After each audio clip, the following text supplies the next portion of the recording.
ऐसी प्रकृति, मिट्टी काली पीली, हरे वन, आसमान का रंग नीला, ये सब भगवान की माया है, ये सब भगवान करते हैं।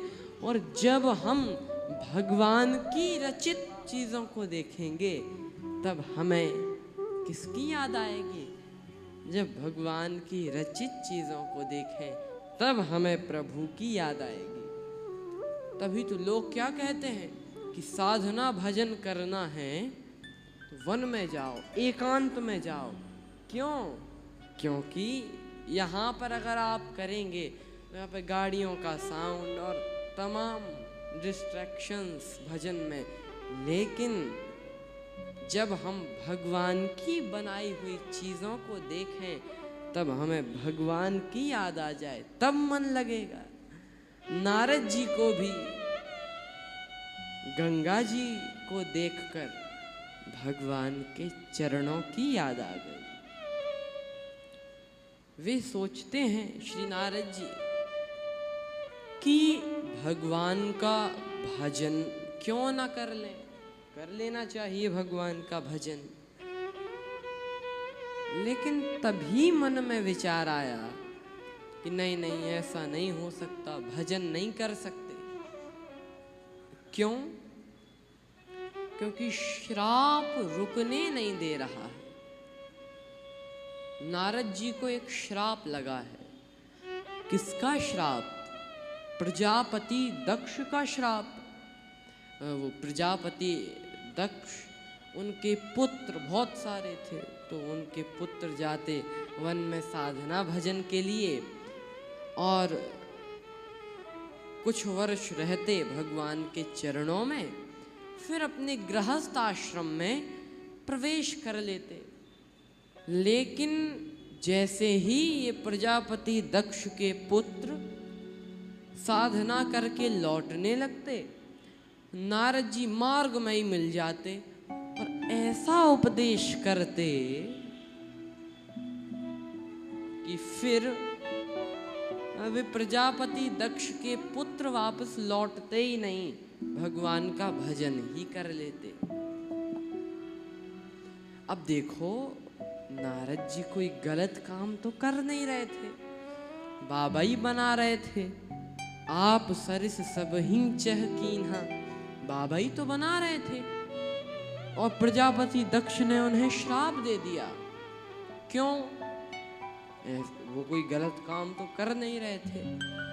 देखो भाई, बाबा होना तो बहुत अच्छा है, लेकिन यह बात भी सोचनी चाहिए कि अगर सब बाबा बन जाएंगे तो बाबा बनने बंद हो जाएंगे कि नहीं। जब कोई विवाह ही नहीं करेगा तो पुत्र कैसे, साधु कौन बने फिर? इसीलिए प्रजापति दक्ष ने श्राप दे दिया। लेकिन एक मन में आश्चर्य होता है कि प्रजापति दक्ष गृहस्थ और नारद जी विरक्त वैष्णव साधु, एक गृहस्थ का श्राप एक विरक्त को लग गया। ये तो बड़ी अटपटी बात है, समझ में आती नहीं है। अगर सही बात बताएं तो गृहस्थ आश्रम विरक्त से भी बड़ा है। कैसे? तभी तो कहा धन्यो गृहस्थ आश्रमः।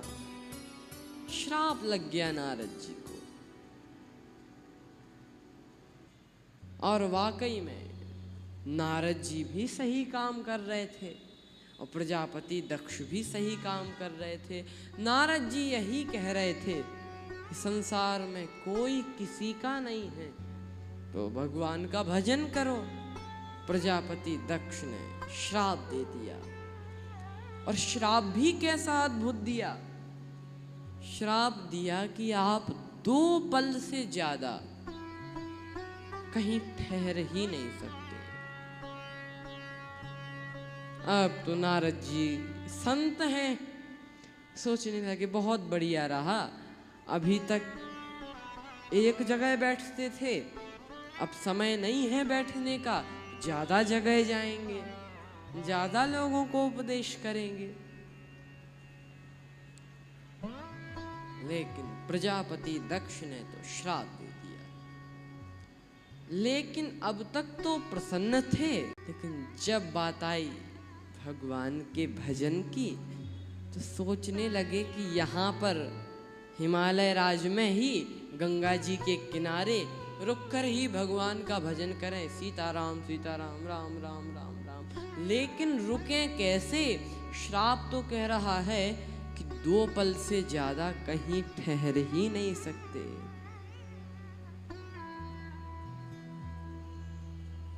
तब नारद जी ने भगवान के चरणों का स्मरण किया और बैठ गए तपस्या में, भगवान का नाम जपने लगे। और भगवान के नाम के प्रभाव से सीम की चाप सके को तासु, बड़ रखवार रमापति जासु। वो एक बार श्री काशी नरेश, उनको मारकेश लग गया था। वे गए श्री तुलसीदास जी के पास, काशी के राजा श्री तुलसीदास जी के पास गए और बोले कि बाबा मुझे मारकेश लग गया है। 9 ग्रह होते हैं, ये 9 के 9 ग्रह प्रतिकूल हैं, कोई भी साथ नहीं है।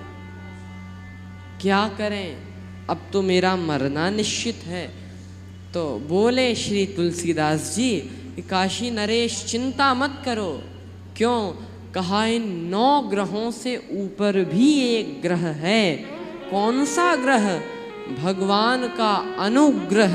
जब भगवान का अनुग्रह हो तो ये 9 ग्रह कुछ नहीं बिगाड़ सकते। और श्री तुलसीदास जी ने एक पद ही सुना दिया, जब जानकी नाथ सहाय करें तब कौन बिगाड़ करे नर तेरो। जानकी नाथ सहाय करें तब नाथ सहाय कौन बिगाड़ बिगाड़ बिगाड़ बिगाड़ बिगाड़ जानकी नाथ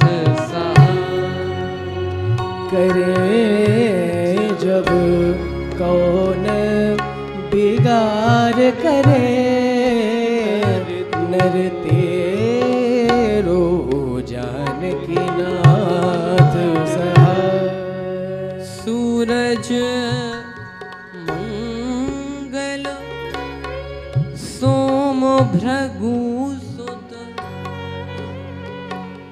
सूरज मंगल सोम भृगु सुत, बुध अरु गुरु वरदायक तेरो।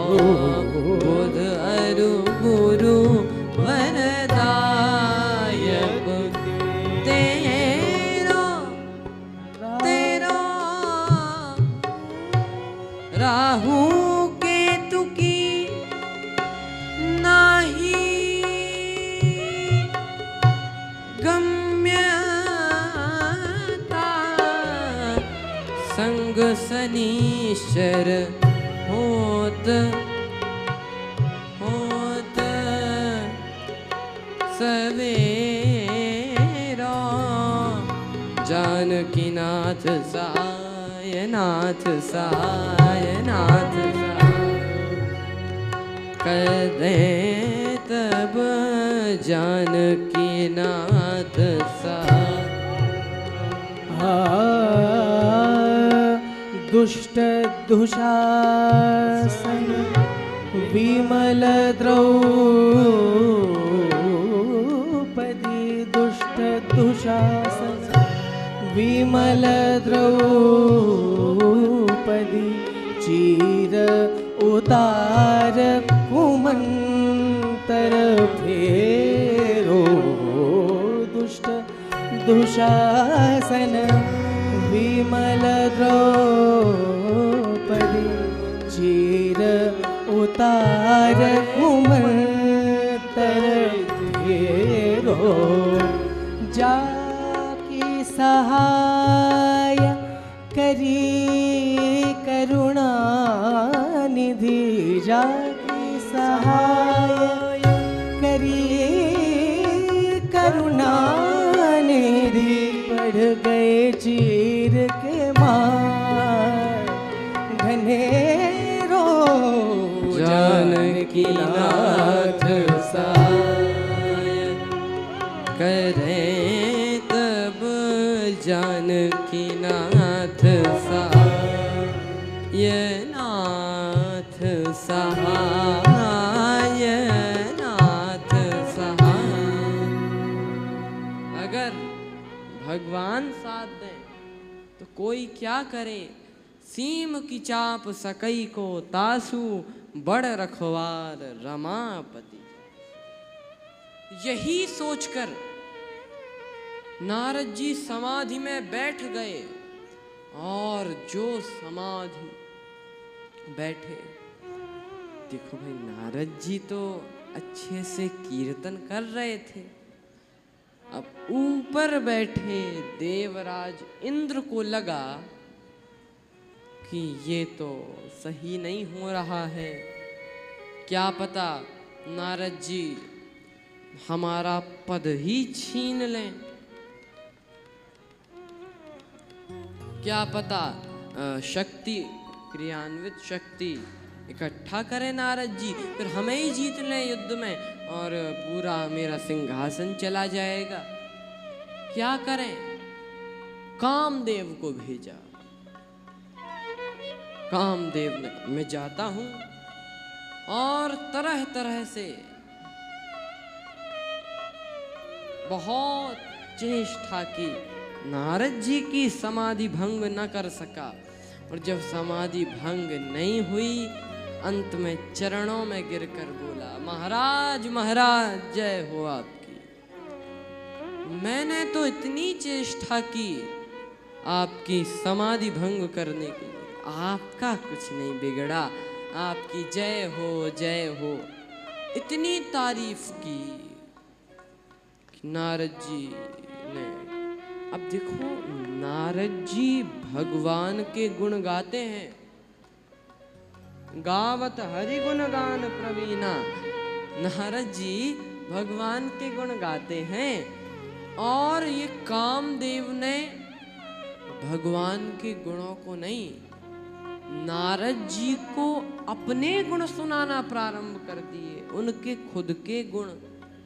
तो नारद जी ने जैसे ही खुद के गुण सुने तो भगवान के गुण भूल गए। यही होता है जब भी कोई व्यक्ति भगवान के गुण की बजाय अपने गुण सुनने लगता है।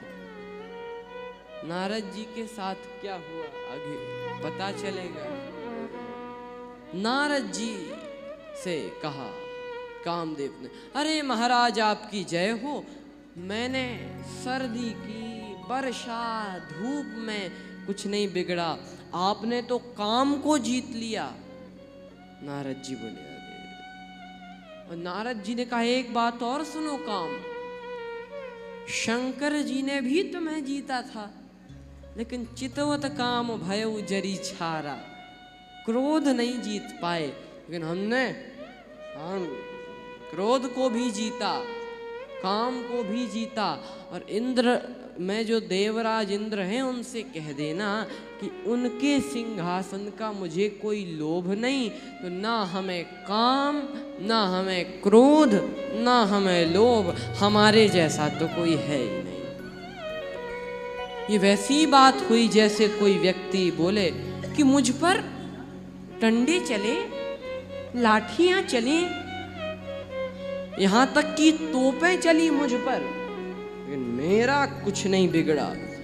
अब तो किसी ने कहा, भैया आप में ऐसी कौन सी दिव्य शक्ति थी कि आप पर लाठियां चली, गोलियां चली, तोपें चली, तलवार चली, लेकिन आपका कुछ नहीं बिगड़ा। तो बोला, कुछ नहीं, बस हम किले के अंदर बैठे थे, हाँ कुछ नहीं बिगड़ा। तो ये प्रभुता उसकी नहीं है, कुछ बिगड़ा नहीं, यह प्रभुता उसकी नहीं है, यह प्रभुता तो किले की है। इसी तरह नारद जी जो कह रहे हैं कि हमने काम को जीत लिया, क्रोध को जीत लिया, लोभ को जीत लिया, लेकिन यह भूल गए कि वे तो इसीलिए जीत रहे थे क्योंकि भगवान के शक्ति आवरण में बैठे थे। लेकिन अब नारद जी को अहंकार हुआ, कामदेव तो गया, सुरपति सभा में सब वर्णन किया कामदेव ने कि अरे उनका जो तपोबल है दिव्य है, आपको ऐसा संशय नहीं करना चाहिए था, और वे आपके इस तुच्छ पद को थोड़ा ही चाहेंगे, वो कह रहे थे। और अब इंद्र लोग और सभी देवता ने मुनि ही प्रशंसी हरि ही सिरुनावा, प्रशंसा तो मुनि की लेकिन प्रणाम भगवान को किया। मुनि ही प्रशंसी हरि ही सिरुनावा। अब क्या कहना, नारद जी ने सोचा कि सबसे पहले हम जाते हैं भगवान शिव के पास, क्योंकि काम को उन्होंने भी जीता था, बस क्रोध की बारी थी, लेकिन हमने काम को, क्रोध को, लोभ को जीत लिया, तो चले उनके मजे लें, हम उनसे भी बड़े हो गए। नारद जी गए और शंकर जी ने जो नारद जी को देखा, बोले आइए आइए ऋषिवर, आज आप आए हैं तो आज हमें भगवान की कथा सुनने को मिलेगी। नारद जी बोले आजकल हम दूसरी कथा कहने लगे हैं। भगवान शंकर को लगा कि कथा तो प्रभु की नित्य नूतन है, परम पुरातन है, ये दूसरी कथा। तो नारद जी ने मार चरित शंकर ही सुना, काम कथा सुनाई, राम कथा की जगह अब काम कथा। और शंकर जी कुछ बोले नहीं, तो नारद जी ने ही पूछ लिया कि कहो प्रभु कथा कैसी लगी। शंकर जी बोले कैसी लगी यह तो मत पूछो, लेकिन जैसे ये कथा तुमने हमें सुनाई, जिम यह कथा सुनायो मोही, मैं आपसे बार बार विनती कर रहा हूँ कि जैसे यह कथा मुझे सुनाई और किसी को मत सुनाना, भगवान को तो खास तौर से मत सुनाना। बहुत सुंदर सिखावन शंकर जी ने दिया, नारद जी ने उपदेश को ग्रहण नहीं किया, तो भरद्वाज कौतुक सुनहु हरि इच्छा बलवान। एक बार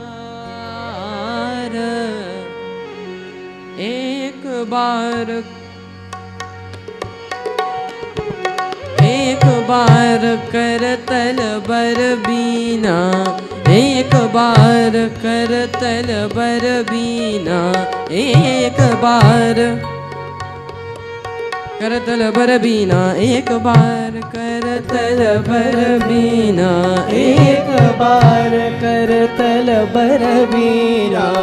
गावत हरि गुण गान प्रवीणा, गावत हरि गुण गान प्रवीणा, गावत हरि गुण गान प्रवीणा, गावत हरि गुण गान प्रवीणा। एक बार करतल बर बीना, प्रवीणा एक बार करतल गावत हरि गुण गान प्रवीणा एक बार करतल बर वीणा एक बार एक बार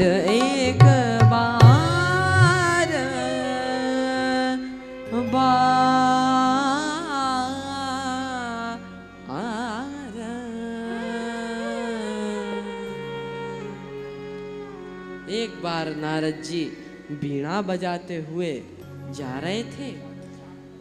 उन्होंने सोचा कि हमने इतना बड़ा काम किया है, काम को जीत लिया और भगवान विष्णु ने हमें बुलाया नहीं, आइए आइए। तो सोचा कि क्या पता उनको यह पता ना हो, तो हम यह कथा सुनाने खुद ही चले जाते हैं। हाँ, लेकिन एक बार ही जाएंगे, बार बार जाने में इज्जत नहीं रहती है। नारद जी गए। एक बार करतल बर वीणा गावत हरि गुण गान प्रवीणा। अब लक्ष्मी माता ने वैकुंठ में कहा कि प्रभु आपने बड़े दिनों से नारद जी की खबर नहीं ली। कहने लगे विष्णु भगवान, नारद जी अभी आते ही होंगे। और नारद जी जो आए, पुरानी आदत, प्रणाम करने लगे। तो जैसे ही प्रणाम किया तो भगवान ने प्रणाम नहीं करने दिया और मिले। प्रणाम नहीं करने दिया भगवान ने। यहाँ पर संबोधन है, हर्षि मिले उठी रमा निकेता। भगवान खुद उठकर गले लग गए। नारद जी ने सोचा अब ये भी समझ गए हैं, अब ये पुराने वाले नारद नहीं रहे, अब इनको प्रणाम की आवश्यकता नहीं। अब गले मिलके नारद जी नीचे बैठने लगे। तो भगवान क्या बोले, नहीं नहीं वहां नहीं, देवर्षि वहां नहीं, अपने बगल में ही बिठाया। बैठे आसन ऋषि समेता, अपने बगल में ही बिठाया। अब तो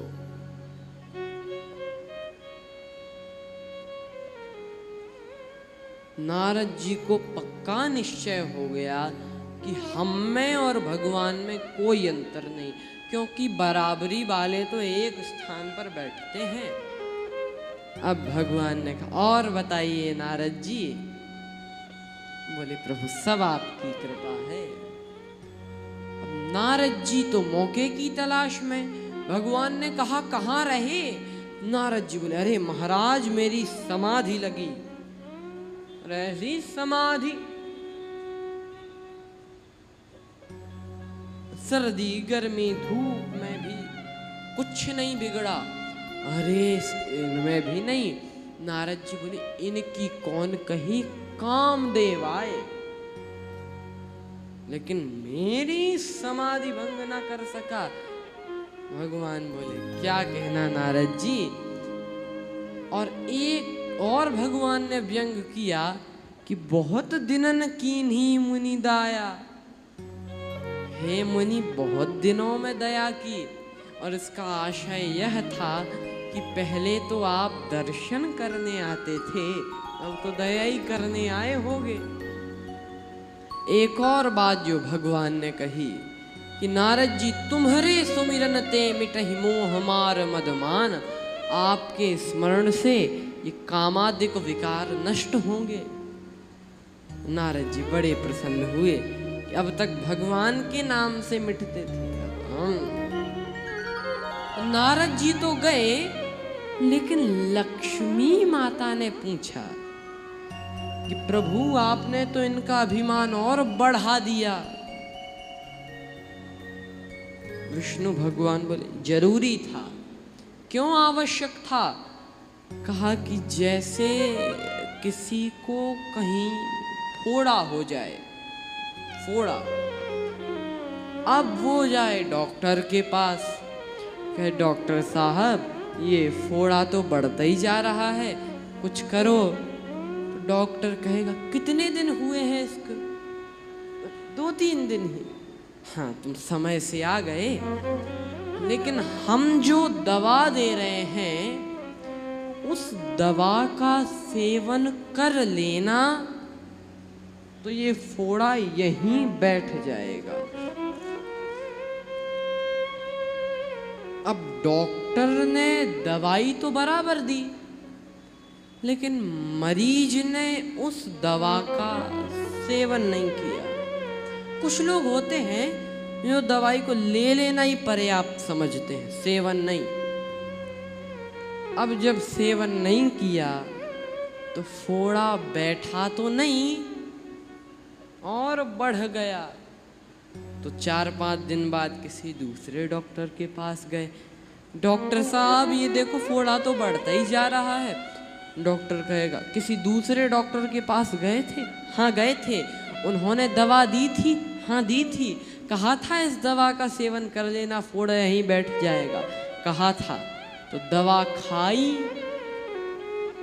नहीं खाई। अब कहो तो खा लें। डॉक्टर कहेगा अब कोई फायदा नहीं। क्या फायदा अब खाने से? अब वो समय गया। अब क्या करना पड़ेगा? अब तो इसका ऑपरेशन करना पड़ेगा। तो डॉक्टर साहब ऑपरेशन ही कर दो। डॉक्टर कहेगा कि बैठने लायक बचा नहीं है और ऑपरेशन लायक हुआ नहीं है, अभी इसको और बढ़ाएंगे। बस यही था। नारद जी के मन में अभिमान का फोड़ा हुआ था कामदेव के कारण।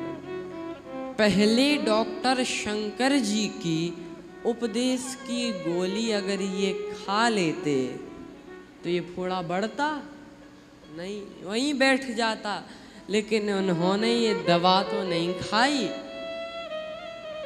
और फिर विष्णु भगवान के पास गए, ये दूसरे डॉक्टर साहब, इन्होंने कहा अभी तो फोड़े को बढ़ाना पड़ेगा। तभी भगवान विष्णु ने छाती से लगा लिया और बगल में ही बिठाया कि अभिमान और बढ़े। तो लक्ष्मी माता ने कहा अब, हाँ अब बिल्कुल ऑपरेशन लायक हो गया है, तो अब तैयारियां की जाएं ऑपरेशन थिएटर।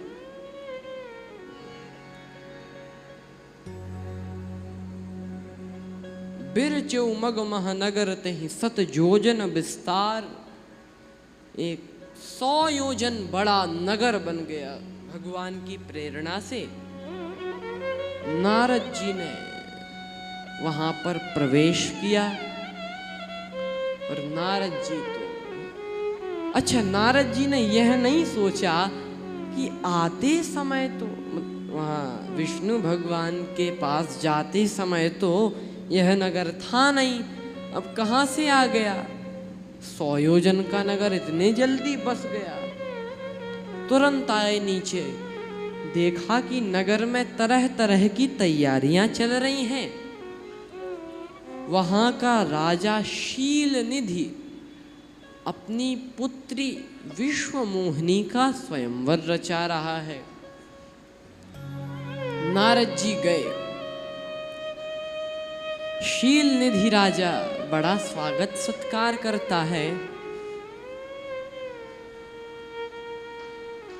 लेकिन नारद जी ने हस्तरेखा जो देखी विश्वमोहिनी की, और जो विश्वमोहिनी को देखा, देखते ही रह गए। अच्छा देखिए, नारद जी भगवान के गुण गाते हैं, गावत हरि गुण गान प्रवीणा। और विश्वमोहिनी को देखकर नारद जी भगवान के गुण तो भूल गए और उन्हें विश्वमोहिनी से विवाह की इच्छा होने लगी। लोग कहते हैं ना, संग का रंग यही होता है। इन्हीं नारद जी ने जब गंगा जी को देखा तो प्रणाम किया और कीर्तन की इच्छा हो गई। और इन्हीं नारद जी ने जब विश्वमोहिनी को देखा तब विवाह की इच्छा हो गई। पुराने जमाने में मोबाइल फोन तो थे नहीं, तो रेडियो चलते थे, आज भी चलते हैं रेडियो। अब रेडियो को आप जिस स्टेशन की रेंज में ले जाओ उसी का प्रोग्राम आने लगता था। जिस स्टेशन की रेंज में ले जाओ, ऐसे ही हमारा ये मन, ना ये अच्छा है ना बुरा है, ये तो रेडियो है, इसको तो जिस स्टेशन की रेंज में ले जाओ उसी का प्रोग्राम आने लगेगा। अगर कुसंग की रेंज में ले जाएंगे तो इसमें वासना का कार्यक्रम आने लगेगा, और सत्संग की रेंज में ले जाएंगे तो इसमें भक्ति भावना का कार्यक्रम आने लगेगा।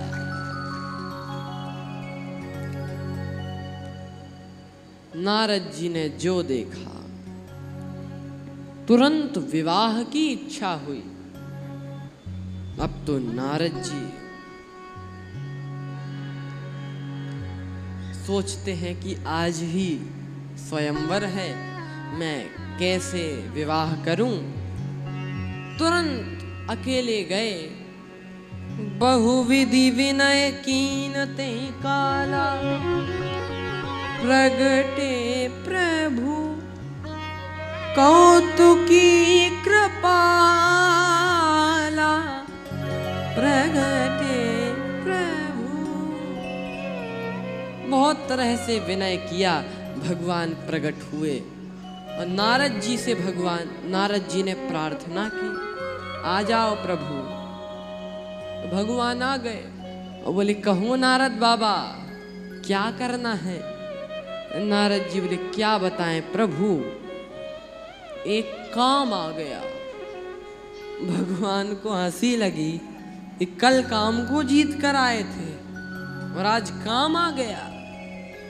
चलो क्या काम आया, विवाह की इच्छा है। भगवान बोले, बड़ा सुंदर विचार है, हमारे लायक कोई सेवा। नारद जी बोले, प्रभु वैसे तो मैं सब ठीक हूं, लेकिन जरा चेहरा तो सुंदर होना चाहिए, तो आपन रूप देहु प्रभु मोही, आप अपना रूप दे दें। भगवान ने कहा, वाह अद्भुत वरदान मांग रहे हैं, रूप हमारा और विवाह तुम्हारा, यह तो सही नहीं है। तो क्या करें।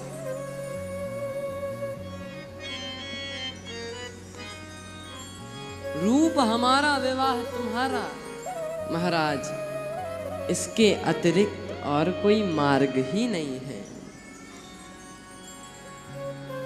लेकिन भगवान सोचते हैं कि इन्हें सुंदर बनावें या ना बनावें।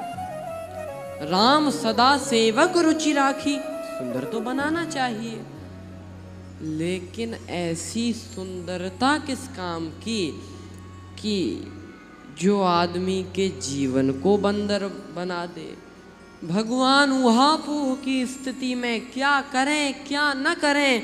तब तक नारद जी बोले, जेहि विधि होय नाथ हित मोरा, जेहि विधि होय नाथ हित मोरा, जेहि विधि होय नाथ हित मोरा, जेहि विधि होय नाथ हित मोरा, करऊं सो वेग दास मैं तोरा, जेहि विधि होय नाथ हित मोरा, जेहि जेहि जेहि जेहि विधि होय नाथ हित मोरा, जेहि विधि होय नाथ हित मोरा।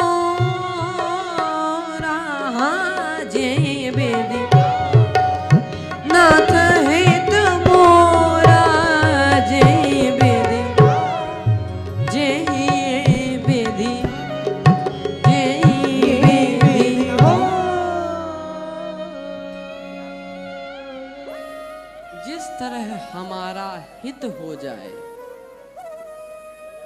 महाराज वही करो।